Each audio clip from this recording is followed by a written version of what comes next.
It was supposed to be an ordinary Saturday afternoon, the kind of quiet day when families worked in their yards and children played under the fading sun. My daughter Emily sat on the porch steps with Max, her golden retriever, tossing him treats and laughing every time he wagged his tail too hard and knocked them out of her hand. Emily had always found comfort in the outdoors. Despite her disability, she loved the freedom of fresh air, the sense of normalcy it gave her when she could simply sit outside with her dog and feel like every other child in the neighborhood. I was sweeping the driveway when the sound that would haunt me forever cracked through the air, a single gunshot. Time seemed to freeze. I turned just in time to see Emily slump backward, her hands clutching her face, blood staining her little dress. Max barked wildly, circling her, his fur already sprayed red. My knees buckled, and the broom fell from my hand as I screamed her name, rushing toward her. Neighbors poured out of their houses, their faces masks of shock and horror. And then I saw her, Karen, standing at the edge of her pristine yard, a smoking handgun dangling from her trembling hand. Her mouth was half open, muttering something incoherent, as if she couldn't believe what she had done. My world narrowed into two images, my baby girl bleeding and Karen holding that gun. I dropped beside Emily, pressing my shaking hands against her wound, desperate to stop the bleeding. Her eyes fluttered open, glassy and terrified, and she whispered, "Mom, my face, it hurts." The sound broke me into pieces. I didn't think I could survive. I screamed for help, my voice raw, begging someone to call an ambulance. Sirens wailed in the distance, but they might as well have been 1,000 miles away. Every second stretched into eternity. Karen stumbled forward, her voice shrill and panicked. It was an accident. I didn't mean to. I was aiming for the dog. That beast was on my lawn again. She got in the way. The words slammed into me like knives. She was trying to justify this? She was trying to make my daughter's shattered face sound like collateral damage in her war against a family dog? Rage boiled inside me. So hot, I thought it would consume me. I wanted to leap at her, to rip that smug entitlement from her soul, but Emily's soft whimper reminded me what mattered most, saving her life. The ambulance screeched to a halt, EMTs rushing out with bags and stretchers. They pulled me back as they worked, their calm efficiency at odds with the chaos in my heart. I could only watch as they lifted Emily onto the stretcher, oxygen mask pressed to her face, blood-soaked bandages covering the wound.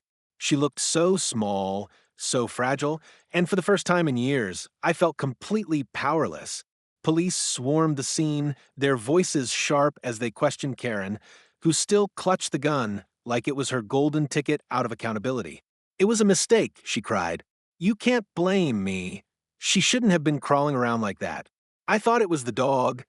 But the crowd of neighbors, once silent under her tyranny, erupted in outrage. Mothers screamed at her, fathers cursed her name, and children clung to their parents' legs in fear. For once, Karen wasn't the one in control.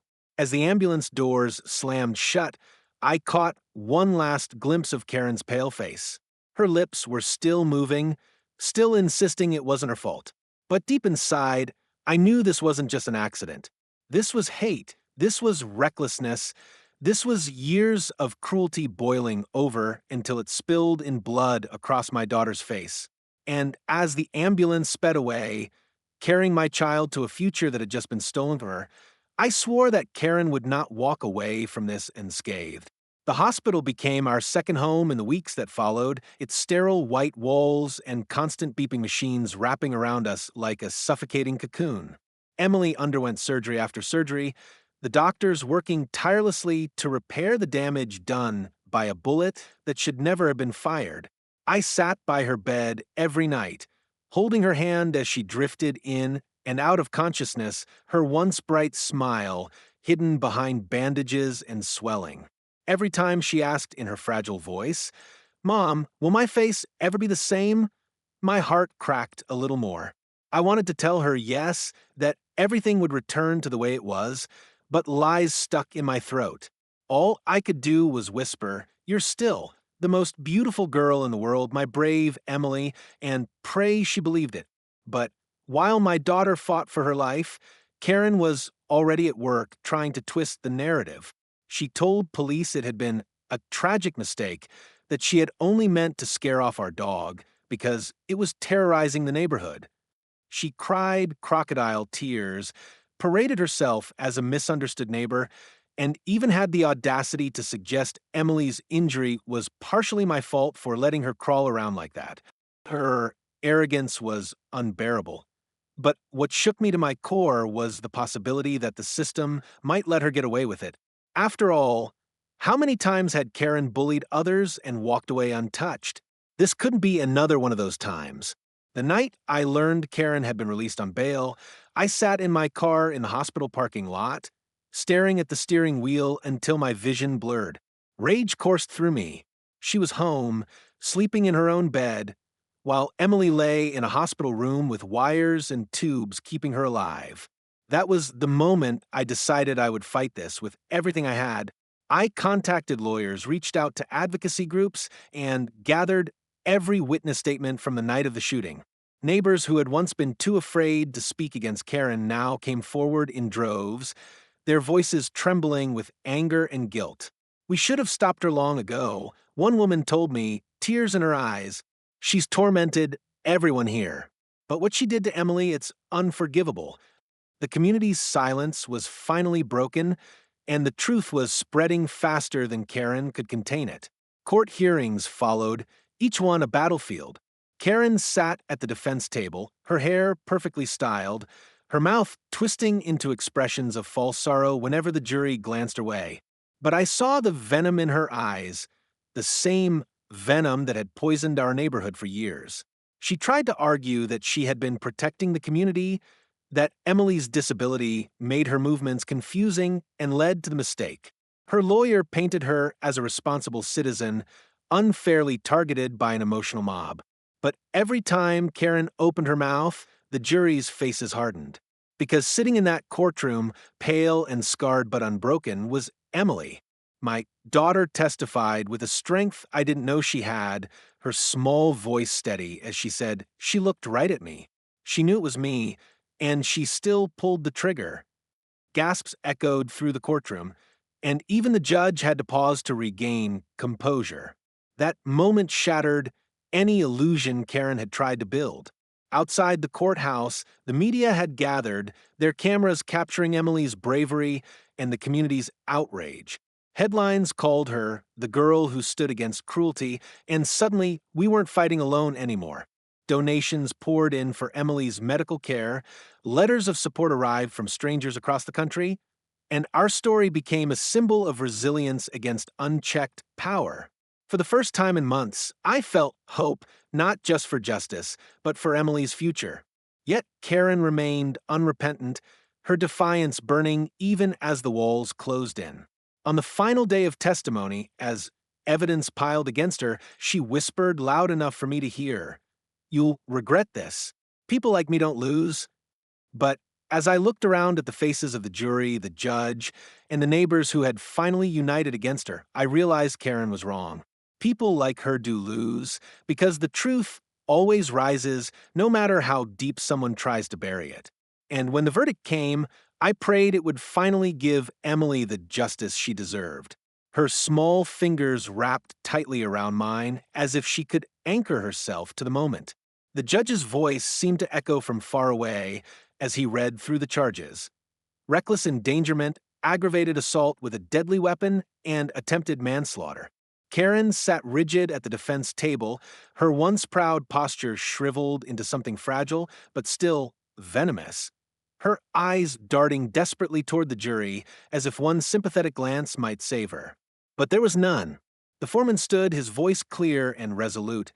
"Guilty on all counts." The words hit the room like a thunderclap. A gasp rippled through the crowd, followed by the unmistakable sound of neighbors clapping softly before the bailiff silenced them. Karen's face twisted, red with fury, her lips trembling with the rage of a woman who had finally been stripped of her power. She screamed, "It was an accident. You can't do this to me. I was protecting the neighborhood." But her words only made her look smaller, pettier, a shadow of the tyrant who had once ruled our cul-de-sac with fear. Emily didn't flinch. She sat taller in her chair, her scarred face turned toward Karen with a strength far beyond her years. For a moment, I didn't see my fragile child anymore. I saw a survivor, a warrior who had endured the unthinkable and stood unbroken. The judge's gavel came down, and Karen was sentenced to years behind bars, her cries drowned by the order of the court. As officers led her away in handcuffs, her eyes locked on mine, filled with hatred. But I didn't look away.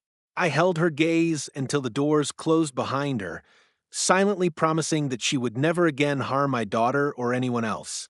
The neighbors, once cowed into silence, now approached us with tears and apologies. We should have spoken up sooner. One man whispered, his voice heavy with guilt. She hurt so many of us, but what she did to Emily, he couldn't finish, but he didn't need to. Their remorse didn't erase the scars, but it showed that Karen's reign of fear was finally over. When we stepped outside the courthouse, the world seemed brighter, the air lighter. Cameras flashed, reporters shouted questions, but all I could focus on was Emily, her face half covered in healing bandages, her eyes shining with relief. She raised her hand in a small wave to the crowd, and the cheer that erupted wasn't for me, it was for her. For the little girl who had faced cruelty and violence and refused to be silenced. That night, back home, she crawled across the lawn with Max bounding beside her, laughing for the first time in months, unafraid of who might be watching. Neighbors emerged from their houses, some clapping, others wiping tears, and for once, the sound of their voices was filled with warmth instead of gossip. The lawn that had once been a battlefield of cruelty had become a symbol of resilience. I watched her, my chest swelling with pride and grief all at once. Emily would carry her scars forever, a reminder of that terrible day. But she refused to let them define her. She told me quietly before bed, "Mom, I'm not broken. I'm just different now. And that's okay." Those words will stay with me forever. Because she was right. Her scars weren't marks of tragedy, but of survival, of a fight she had won against the cruelty of one hateful woman. Karen's name faded quickly after the sentencing, whispered only as a cautionary tale of what happens when cruelty is allowed to grow unchecked. But Emily's story spread far beyond our neighborhood. She became a symbol, a beacon of strength for children like her, for families like ours who had been silenced too many times. And though I would always carry the memory of that gunshot, I knew it wasn't the sound that defined our lives,